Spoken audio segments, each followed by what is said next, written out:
AC चलाउनु न म त यहाँ पसिना भइसक्यो बेलुका छोड्दैन अनि मलाई जाडो भएन ए किन गर्नु सब भनेपछि लगेर खाना नि खुवाउँछ नि अहिले लगेर खाना खुवाउँछु मेरो मसँग एउटा मेरो साथी मसँग मेरो एउटा साथी थियो होइन प्रत्येक खड्का भन्ने त्यसले मलाई भनेको थियो के अरे हिँड्नु त कुनै के अरे सानो बच्चा छ भने त्यसलाई किडन्याप गरेर सेक्स गरेर नि मारिदिने भनेछ अनि त्यो त उता भाग्यो घर अनि घर भागेपछि म त्यही बसेँ नि त यो गर्ने बेलामा तिम्रो दुईजना थियो को प्रदीप खड्का के तिमीसँगै काम गर्छ कि होइन ऊ पढ्छ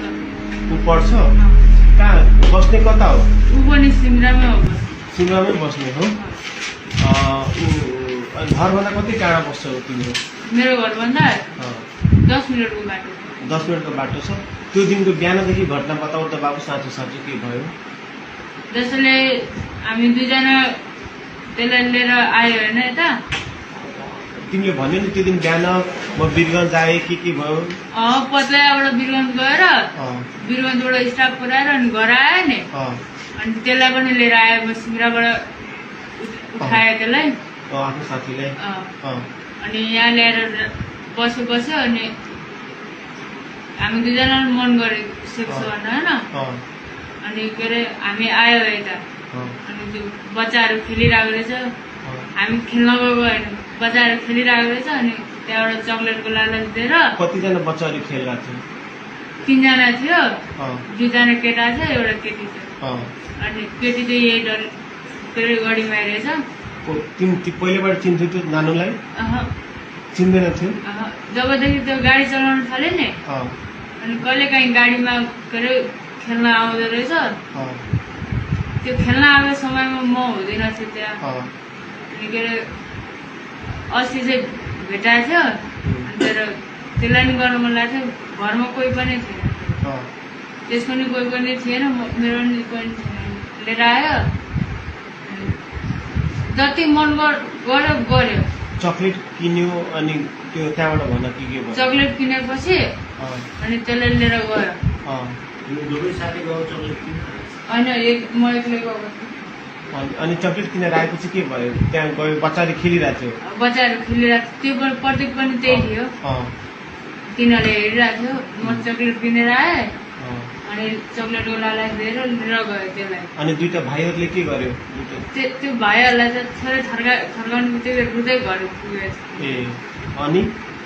के अरे चक्लेटको लालच दिएर गएपछि अनि हामी गयो त्यो घरमा त्यो घर कसको घर थियो खोइ त्यो कसको घर थाहा छैन अनि के अरे हामी यताउता हेऱ्यो मान्छे छैन भनेर होइन मान्छे थिएन अनि म आएँ म पहिला सुरुमा छिरेँ होइन अनि पछि केटी छिर्यो बहिनी छिर्यो अनि पछि लास्टमा प्रत्येक छिर्यो होइन अनि म जबसम्म मन भएन नि तबसम्म गऱ्यो त्यसले गऱ्यो म यत्तिकै हेरेर बसिरहेको मेरो त एकचोटि उयो गर्नु बित्तिकै निक्लिहाल्यो अनि के अरे त्यसले जति मनसम्म गऱ्यो कति रसीहरू बाँधेको थियो नि त्यो बेला त्यतिखेर नि यहाँ मात्रै बाँधेको थियो मैले पक्रेर बसिरहेको थिएँ त्यसले उयो गरेर बसिरहेको थियो होइन अनि के अरे जब त्यसको नि भयो नि अनि त्यसले भने यसले त यो उठ्यो बिहोसबाट उठ्यो भने नि यसले हामीलाई भनिदिन्छ यसलाई बरु मार्दै भनेर अनि त्यो गयो गाडी लिएर गयो त्यसलाई नि गाडी चलाउन आउँछ स्कुल पढ्नु भयो भने गाडी लिएर गयो त्यो आफ्नो घर म के अरे उयो सुसार गरेर नुहाइ धुवा गरेर खाना खाएर अनि त्यसको घर गयो किनकि रिजर्भ थियो त्यसको घरको साइडबाट अनि के अरे रिजर्भ लिएर गएर हेटौडा पुग्यो हेटौडाबाट फेरि आउँदा रात पर्दाखेरि फेरि फोन आयो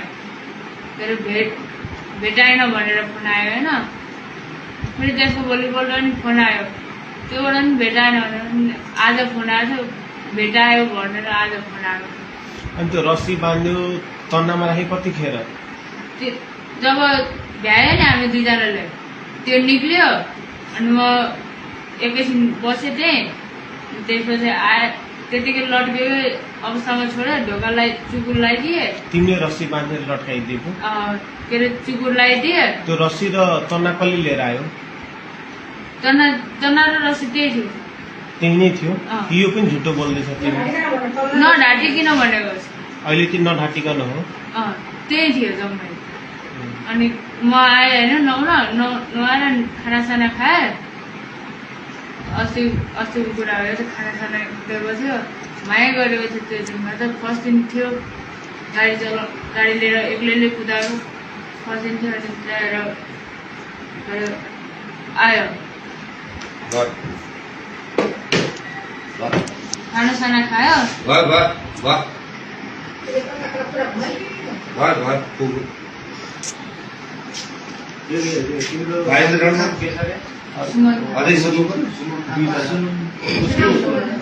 सुमन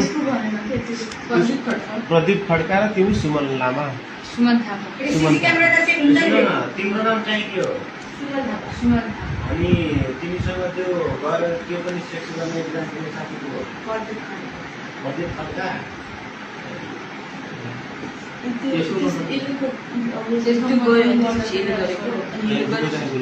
पहिला उसले गर्यो अनि उसले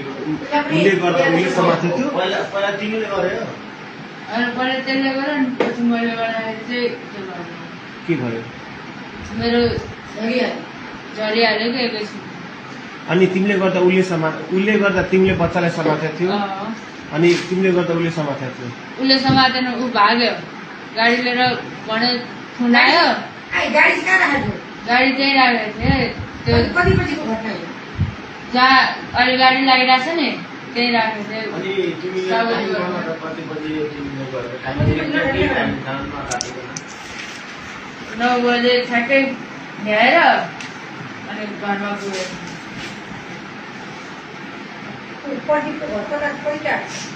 सिमरा चौकबाट जसले मेरो घर पुग्छ नि त्यो मेरो घर पुग्नुसम्म त्यसको घर आइपुग्यो सिमरामै छ अनि अघिबाट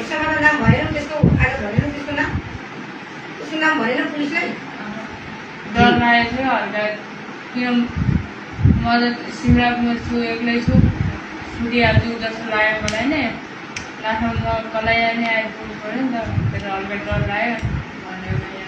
त्यो पनि खलासी नै हो त्यो खलासी होइन पढिरहेको कसको छोरो त्यो त्यसको मम्मीको नाम चाहिँ थाहा छैन म त्यसको मम्मी बाबा